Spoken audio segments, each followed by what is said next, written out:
Paz do Senhor, irmãos e irmãs, tudo bem? Espero que estejam bem, estejam se cuidando também.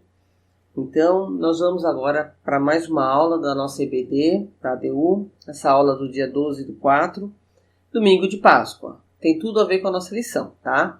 Que fala sobre a autoridade de Jesus sobre a vida e a morte. Então, irmãos, nós vamos aqui dar início aos nossos slides. Confesso que ainda não estou habituada com essa tecnologia aqui de gravação, mas vamos lá. Vamos começar então lendo o nosso versículo-chave, tá? Que está em João 11:42. Eu bem sei que me ouves, mas eu disse isto por causa da multidão que está em redor, para que creiam que tudo me enviaste. Jesus mantinha um contato direto com Deus, tá? Com o Pai. Mas o povo ainda tinha dúvidas, por isso que ele fala assim. Então, nessa lição, nós vamos ver que além do poder de Jesus sobre a natureza, que seria acalmando uma tempestade, ou sobre as enfermidades, fazendo várias curas que ele fez, Jesus também tinha o poder sobre a vida e sobre a morte. Para entendermos melhor a nossa lição, vamos nos localizar. Bom, nós temos aqui o mapa, né, da época de Jesus. Por quê? Porque no capítulo 10, nós estamos estudando o capítulo 11 e o 12. No capítulo 10, Jesus estava em Jerusalém. Vocês estão vendo Jerusalém aí? E falando com o povo que ele era um bom pastor. E devido à incredulidade dos judeus, os quais procuravam prendê-lo, Jesus então ele vai para além do Jordão. Ou seja, ele vai para um lugar próximo de onde João Batista pregava, tá? E batizava. Porém, em Betânia, que era bem próximo ali de Jerusalém, morava Lázaro e suas irmãs, Maria e Marta, uma família muito amiga de Jesus. E eles estavam passando por um grande problema. Lázaro estava muito doente. Com a enfermidade de Lázaro, era muito grave. As irmãs estavam temendo que ele morresse. Então, Maria e Marta pede para que um mensageiro vá até Jesus para que ele venha para Betânia curar a Lázaro, devido às várias curas que ele já havia feito nas redondezas. Jesus então ele recebe o recado, mas ele não saiu correndo para Betânia. Por mais que Lázaro fosse amigo dele, ele não saiu correndo. E ele disse para o rapaz, né? Essa enfermidade não é para a morte, mas para a glória de Deus, para que o Filho de Deus seja glorificado por ela. Isso está escrito em João 11:4. Então, o que acontece? O mensageiro ali, ao ver isso, ele até ficou mais aliviado e voltou para a cidade. E os discípulos também ficaram ali. Se então não é para a morte, né? Estamos um pouco mais aliviados. Jesus, depois disso, dele ter dado essa resposta aí para o mensageiro, né? Ele ainda esperou 2 dias para ele sair de onde ele estava. E será que Jesus estava com medo de retornar? Lembra que eu falei lá que ele tinha saído de Jerusalém, tinha ido para além do Jordão por causa das perseguições? Será que ele esperou para voltar para Betânia, que era tão próximo de Jerusalém, por causa da perseguição? Porque, olha, a distância de Betânia para Jerusalém era uns 3 quilômetros. Ou seja, para quem conhece aqui a Redondeza, é a distância da igreja, do nosso prédio aí da ADU, até o Carrefour. Então, quando os fariseus lá, os soldados, soubessem que Jesus estava perto, ele poderia ser agredido novamente, ser perseguido. Mas será que foi isso que fez com que ele demorasse 2 dias ali? Será que ele estava com medo dessas perseguições? Ou será que ele estava fazendo pouco caso da enfermidade? Não deve ser nada grave, não deve ser nada sério. Mas Lázaro era amigo de Jesus, né? Mas não. Jesus nunca é tardio nas suas ações. Nunca despreza os sentimentos daqueles que o amam. Ele sabe o que é melhor para nós. Então Jesus nunca se atrasa. Ele sempre tem o momento certo, tá? E tudo para a honra e glória dele. Após 2 dias, Jesus então diz que retornaria à Judéia, para Betânia, que ficava então bem próximo ali de Jerusalém, como eu disse. Os discípulos então ficaram preocupados, devido à perseguição que Jesus estaria acontecendo ali, né? Que ele poderia sofrer. Então, Jesus responde: Lázaro, o nosso amigo, dorme, mas vou despertá-lo do sono. Bom, quando Jesus fala isso, que Lázaro dorme, então aí os discípulos eles ficaram mais aliviados, né? De certo deram até um suspiro, né? Falaram assim, se ele está só dormindo, né? Se ele dorme, ele vai ficar melhor, ele vai sarar. Mas logo em seguida, Jesus responde: Lázaro está morto, e folgo por amor de vós de que eu lá não estivesse, para que acrediteis, mas vamos ter com ele. Mas afinal de contas, Lázaro estava morto ou estava dormindo? Será que Jesus se contradisse? Não, Jesus usa aí figuras de linguagem. Onde ele usa a palavra dormindo, ele quer dizer que ele se refere a uma morte passageira, é uma morte passageira até a ressurreição, né? Ou seja, a enfermidade não era para a morte final de Lázaro, e sim para retornar à vida pelo poder de Jesus. No versículo 16, não podemos deixar passar desapercebido também. Tomé, um dos discípulos, diz: vamos nós também para morrermos com ele. Isso mostra o quê? Mostra a dedicação que eles tinham com Jesus. Ele não faz uma interrogação, né? Quando eu li a primeira vez, eu achei estranho. Eu achei que eu li em tom de interrogação. Mas não, eles não estavam duvidando. Eles não estavam preocupados em morrer com Jesus. Pelo contrário, eles iriam com Jesus. Se precisasse morrer, eles morreriam com Jesus. Então aqui, esse trecho nos mostra a dedicação que nós temos que ter em seguir a Jesus, em fazer a sua obra. Isso é muito importante. Vamos prosseguir. Nesse slide, né, nós vamos ver aqui no versículo 17 que quando Jesus chegou, já havia se passado 4 dias que Lázaro havia sido enterrado. Mas por que 4 dias? Por que a Bíblia cita que é por 4 dias? Segundo a crença judaica, um sepulcro só poderia ser visitado durante os 3 primeiros dias após o enterro, para assegurar que a pessoa estivesse realmente morta. Também acreditavam que em 3 dias a alma do morto ainda estaria no túmulo, e que somente após os 3 dias é que essa alma, ou seja, no 3º dia, essa alma veria que o corpo está realmente morto, inerte, e só então, a partir do 3º dia, é que essa alma deixaria o corpo. Então, o que acontece? O que significa isso? Jesus, ele não esperou à toa. Jesus não demorou à toa para ir visitar Lázaro. Jesus queria que se cumprisse esse período de 3 dias. Por quê? Porque se Jesus ressuscitasse a Lázaro no 2º dia que ele morreu, ou até no 3º dia que ele morreu, as pessoas podiam falar, não, peraí, está dentro daquele período. Nesse período aí, a pessoa, talvez Lázaro não tivesse morto realmente. Tivesse só tido uma parada lá, alguma coisa do tipo, e tivesse ressuscitado, né? Então não. Quando Jesus chega lá e passou os 4 dias, somente o poder de Deus é que poderia ressuscitar, então, aquele falecido, tá? Então, isso foi para todo mundo ver que realmente Jesus operou com o poder de Deus. Ouvindo então Marta que Jesus vinha, saiu-lhe ao encontro e disse: Senhor, se tu estivesses aqui, meu irmão não teria morrido. Marta estava pensando ainda na cura que Jesus fazia. Não se atentou ao poder de Jesus para com a vida, né? E Jesus diz: teu irmão há de ressuscitar. Disse-lhe Marta: eu sei que ele há de ressuscitar na ressurreição do último dia. Por que será que ela disse isso? Irmãos, o que acontece? Lá em Daniel, no capítulo 12, 2, diz o seguinte: e muitos dos que dormem no pó da terra ressuscitarão, uns para a vida eterna e outros para a vergonha e desprezo eterno. Porém, isso não era muito claro para eles. Então, quando ela fala, ele vai ressuscitar lá no último dia, o que ela estava se referindo? A essa passagem de Daniel. Porque eles acreditavam sim na ressurreição, mas na ressurreição final, na última ressurreição, na ressurreição do julgamento final. Então, isso só vai ficar claro para eles mesmo após a ressurreição do próprio Jesus, tá?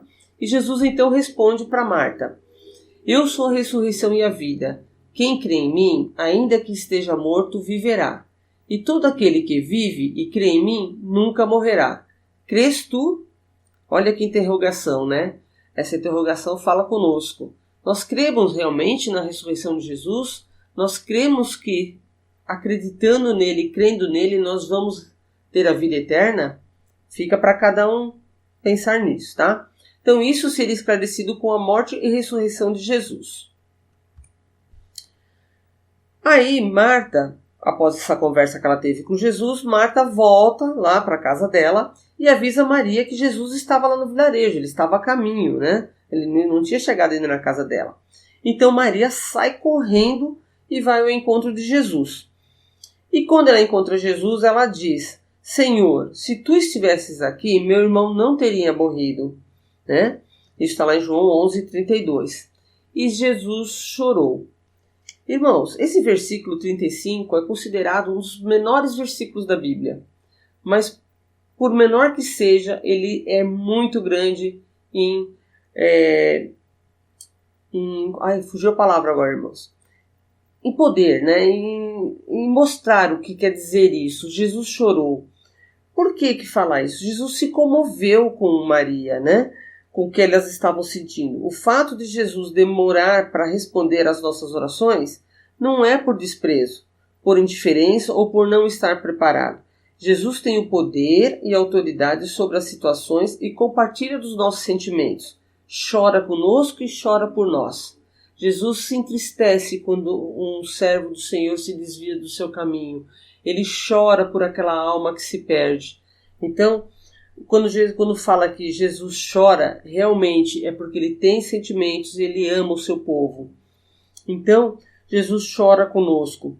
O tempo de resposta dele não é demorado, é para a glória de Deus. Jesus responde conforme o tempo dele, porque ele sabe o que é melhor para nós. Prosseguindo. Tirai a pedra, é o que está no versículo 39.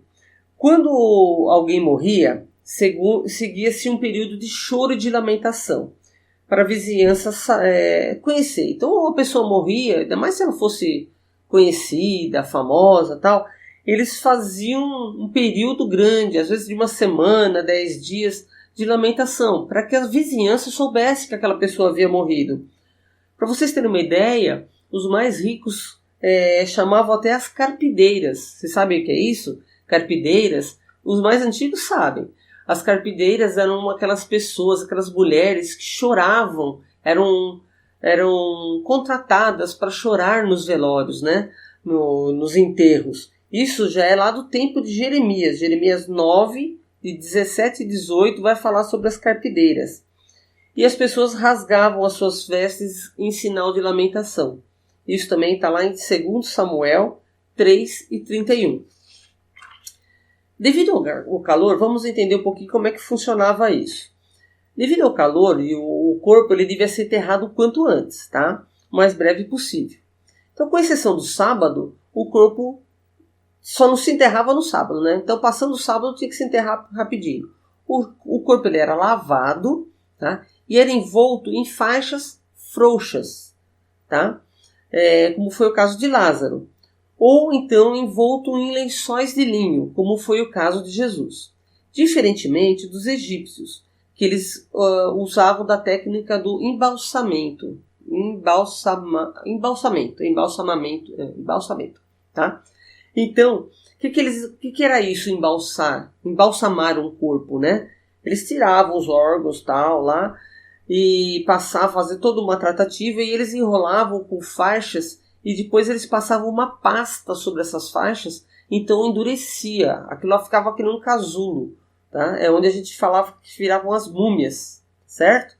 Mas isso não era uma prática dos judeus, tá? Então, os túmulos, eles eram feitos em cavernas naturais, tá? Como essa daqui que vocês estão vendo, ou em cavernas artificiais. Algumas até tinham essas escavações nas laterais onde ficavam os túmulos, tá? E esses túmulos, eles eram pintados de branco pelo lado de fora, para simbolizar que havia um morto no local. Vocês se lembram de uma passagem que fala sobre isso? Vamos dar uma lembradinha lá. Está em Mateus 23, 27, que fala o seguinte: Ai de vós, escribas e fariseus hipócritas, pois que sois semelhantes aos sepulcros caiados, essa era a pintura branca, que por fora realmente parecem formosos, mas interiormente estão cheios de ossos de mortos e de toda a imundícia. Tá? Então é aí que quando Jesus fala do sepulcros caiados é por causa disso. Quando havia um defunto dentro desses sepulcros, eles pintavam o lado de fora de branco para saber que ali já havia um morto. Tá? Prosseguindo. Jesus então ora a Deus. Tá? Eles retiram aquela pedra que vocês viram aqui. Ó, vamos voltar um pouquinho. Ó. Essa pedra aqui, ela tinha uma canaleta onde essa pedra corria. Então eles tiraram essa pedra. Jesus pede para tirar essa pedra. E nesse momento Jesus ora a Deus. Tá? E ordena a Lázaro que saia. Vamos lá, versículo 41 e o 42. Tiraram, pois, a pedra de onde o defunto jazia. E Jesus, levantando os olhos para cima, disse: Pai, graças te dou por me haveres ouvido. Eu bem sei que sempre me ouves, mas eu disse isto por causa da multidão que está em redor, para que creiam que tu me enviaste. E tendo dito isso, clamou em alta voz: Lázaro, sai para fora. Então, irmãos, nós vemos aí que Jesus sempre estava em contato com Deus, né? Ele fala: eu sei que me ouves. Olha que coisa maravilhosa. Jesus, por ser o próprio Deus, o próprio Filho de Deus, ele está sempre em contato com Deus. E é o que nós temos que fazer, estar sempre em contato com Jesus, né? Sempre estar ali orando, estar ali confidenciando com Jesus, para que ele esteja sempre presente em nossas vidas. Então ele diz: Lázaro, sai para fora. Lázaro então ressuscita e sai para fora do sepulcro. Muitos que estavam ali viram e se maravilharam. O poder de Jesus transcende a vida e a morte. Jesus tem autoridade sobre a vida e sobre a morte. Amém, irmãos? Continuando. Muitos ali que tinham se maravilhado, tinham visto, né? Alguns ficaram por ali se maravilhando, e muitos dali saíram daquele local e foram contar aos fariseus o que tinha acontecido, os quais se reuniram no sinédrio e procuravam então, preocupados com os milagres de Jesus, o qual poderia causar uma revolução religiosa, e com isso perderiam o poder. Ou seja, eles estavam preocupados que depois desse milagre que não tinha como ser contestado, né, eles haviam uma preocupação de que isso aí criasse uma crise religiosa, né, e o poder religioso se dividisse.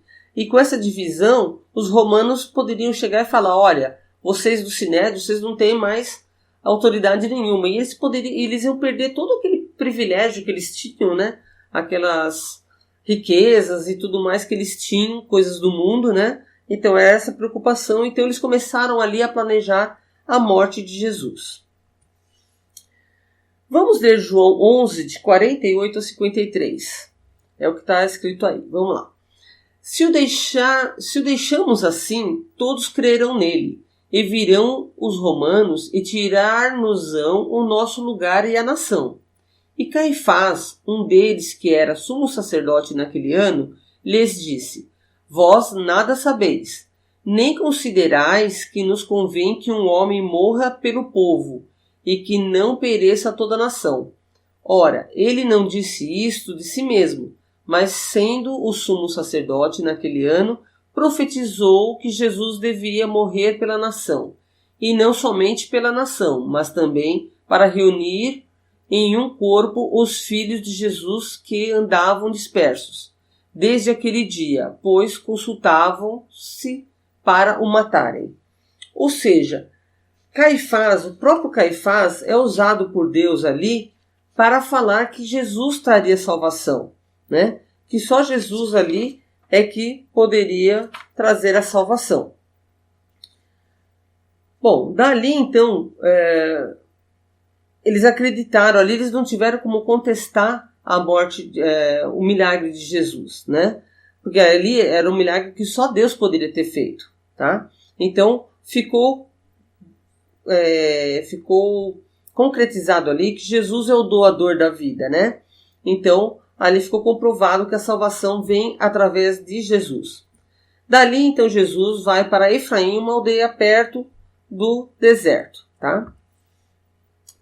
Uma semana antes da Páscoa, Jesus, então, quando saiu de lá, ele vai depois para a casa de Lázaro. E ali ele é recebido com um jantar, tá? E por muitos que chegaram ao saber que Jesus estava lá. Muitos queriam ver a Jesus pelo milagre que fez e ver o próprio Lázaro, tá? Para ver se realmente era aquilo, né? Porque eles escutavam falar daquilo.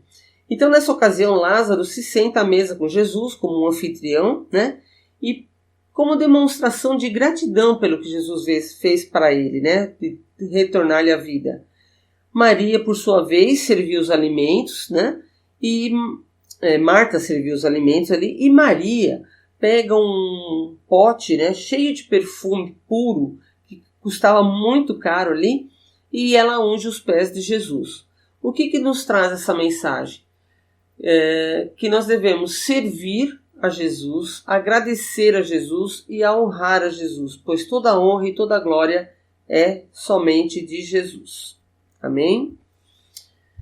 Pois bem, na sequência, nós vemos aí a entrada de Jesus em Jerusalém. Estava chegando a festividade da Páscoa, que na verdade era o início do seu sofrimento, né? Parecia ser uma festa, o que deveria ser uma festa, na realidade era o início do seu sofrimento.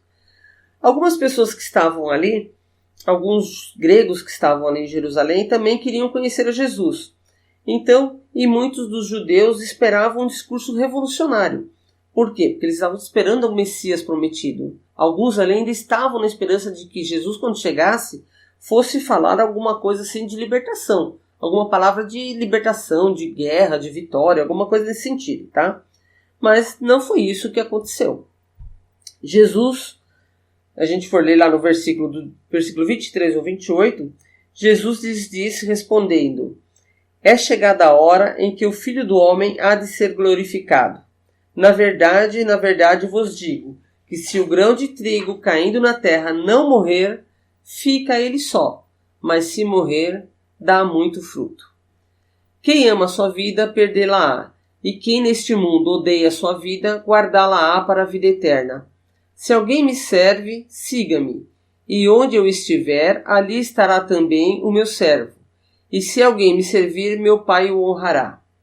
Agora a minha alma está perturbada. E que direi eu? Pai, salva-me desta hora. Mas, para isto vim a esta hora. Pai, glorifica o teu nome. Então uma voz veio do céu que dizia: já o tenho glorificado e outra vez o glorificarei. Irmãos, essa voz, diziam uns que era um trovão, outros achavam que era um anjo, tá? Mas não. Essa voz, então, era a voz de Deus, e Jesus, então, prediz nos versículos 31 e 32 o tipo de morte que teria. Vamos ver.